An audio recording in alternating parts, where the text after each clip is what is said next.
Hello, and welcome to another episode of Real World Analytics, What Schools Don't Teach You. This is another installment of my coffee series, but unlike my normal coffee series, this is going to be a follow-up that I did from kind of last year. Last year I did a channel update about a retrospective about my channel and its performance, and so this year I'm going to do largely the same thing. I'm going to be following the same format as last year's, but other than that, let's get started. Starting off with some data, as a data scientist, let's start with some data. I was looking at the analytics of my channel. So this is kind of the overview of my channel. I now have 66 subscribers, whereas previously I had 40. So that's a pretty good increase in a year, at least for me.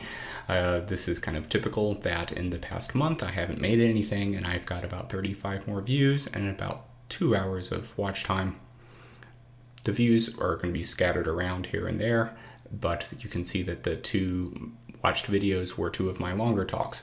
And this is a same pattern as I saw last year, that my longer talks tend to get better engagement, tend to get more views. And of course, in 2020, my value as a human being is defined by my engagement on social media.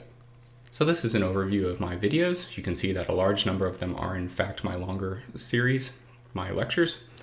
There's a couple more from other parts of my collection, such as the coffee series and the little academics versus industry presentation I designed.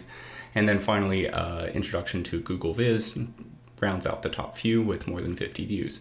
Now I find this interesting because at the conclusion of last year's channel update, I decided to move more into visualization. And so here we have my overview of that being one of the top videos of all time. Of course, none of this is normalized by date. The most successful video in terms of views up there has been up for over 3 years now. So to a certain extent, that is to be expected. If I look at the last full lecture video that I made, this is some of the analytics from that. And this is a typical pattern that when I first post it, this was given at a Meetup talk. I post a link on Meetup, I get a few views, it then plateaus a bit, and then I post it on LinkedIn and it moves up a bit more, and then views just come in terms of 1 or 2 at a time. If I look at the retention, most people click through rather quickly. Only about 20% or so watch my lectures all the way to the end, but that is what it is. For those of you who follow the channel regularly, you'll know I've put up fewer videos. That's largely because as I'm preparing some of these other topics, when I'm preparing full lectures, that takes more time. When I'm preparing visualizations, it takes more time because I need to find the data and then find good ways to visualize it, in addition to deciding which package to do. I also have a couple other irons in the fire, shall we say, that I'll disclose later. On a personal note, I've started working again, which has been good for my bank account and better for my mental health. But if I compare the impact of that to the end of my last channel update, something that I was enjoying from making videos is it was springboarding conversations with a number of my professional colleagues. I no longer see those professional colleagues. I've kind of not lost those, but it's used to be daily or weekly catch-ups, and now it's more like monthly. So a large amount of the reasons why I was making videos no longer apply.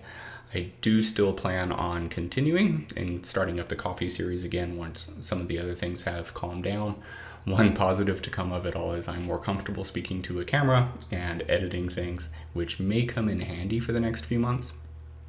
Another thing I've seen is that the opportunities to learn the type of material I'm presenting, kind of what should you learn from experience, are popping up in other places, so that's good. I'm starting to wonder whether or not videos are in fact the right medium, and certainly whether or not YouTube is the right place to host them, but more on that later. If you are looking for other resources or other ways to consume information, if you prefer written information, of course I'm going to recommend my own LinkedIn page. I've started making some longer posts there, trying to distill down the value of experience into a small post. If you're looking for other insights, I recommend the blog of Bill Schmarzo. He's the only Bill Schmarzo on the internet as far as I can tell. So if you Google his blog, you should come to this page. He's higher ranking than I am in terms of his experience and his current role and job title.